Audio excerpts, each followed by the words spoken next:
నమస్కారం. నేను doctor KV Krishnamani, medical oncologist, cancer స్పెషలిస్ట్ని. క్యాన్సర్ రీచ్కి స్వాగతం. క్యాన్సర్ సెల్స్ని కంట్రోల్ చేయడానికి లేదంటే క్యాన్సర్ సెల్స్ని చంపడానికి ఇచ్చే వైద్యంని మనం కీమోథెరపీ అంటాం. కీమోలు మీకు ఎన్నో రకాలుగా ఉంటాయి. మీరు టాబ్లెట్ కీమోలు ఉంటాయి, ఇంజెక్షన్ కీమోస్ ఉంటాయి. అట్లా జనరల్గా బ్రెస్ట్ క్యాన్సర్లో మనం ఇంజెక్షన్ కీమోస్ వాడతాము. 2 వారాలకు ఒకసారైనా 3 వారాలకు ఒకసారైనా వాడతాం. ఎందుకు వాడతాం మనం కీమోథెరపీ? మనం స్టేజ్ బట్టి, ఇప్పుడు 4వ స్టేజ్లో కీమోథెరపీ వాడుతున్నామంటే జబ్బుని తగ్గించడానికి కీమోథెరపీ వాడుతున్నాం, మనిషి లైఫ్ని పొడిగించడానికి కీమోథెరపీ వాడుతున్నాం. ఒకటి. ఫస్ట్, సెకండ్, థర్డ్ స్టేజ్లో కీమోథెరపీ వాడుతున్నామంటే సర్జరీ ముందు వాడుతున్నామా, సర్జరీ తర్వాత వాడుతున్నామా?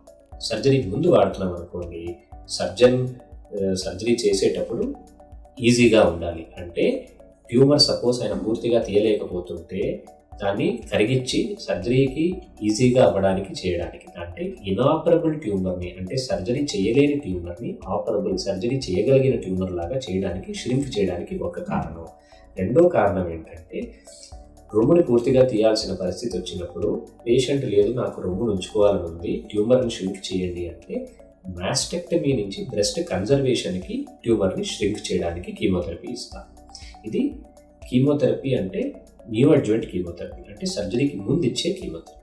సర్జరీ తర్వాత ఇచ్చే కీమోథెరపీని అడ్జువెంట్ కీమోథెరపీ అంటారు. దీని అర్థం ఏంటంటే సర్జరీ చేసేసాము, కంటికి కనిపించే జబ్బు లేదు, కానీ కొంచెం రిస్క్ ఫ్యాక్టర్స్ ఉన్నాయి, ఆ ముక్క పైన జబ్బు తిరిగి వచ్చే అవకాశాలు ఎక్కువ ఉన్నాయి. ఆ అవకాశాలు తగ్గించడానికి మనం కీమోథెరపీ ఇస్తున్నాం.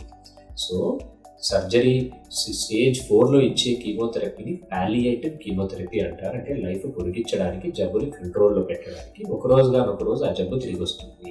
స్టేజ్ 1 to 3లో సర్జరీ ముందు ఇచ్చేది న్యూ అడ్జువెంట్, సర్జరీ తర్వాత ఇచ్చేది అడ్జువెంట్. న్యూ అడ్జువెంట్ అంటే జబ్బుని ష్రింక్ చేయడానికి, ఇనాపరబుల్ ట్యూబర్ని ఆపరేట్ చేయడానికి, లేదు మాస్టెక్టమీని బ్రెస్ట్ కన్జర్వ్ చేయడానికి. సర్జరీ తర్వాత ఇచ్చేది జబ్బు తిరిగి రాకుండా ఉండడానికి, అంటే రికరెన్స్ని తగ్గించడానికి.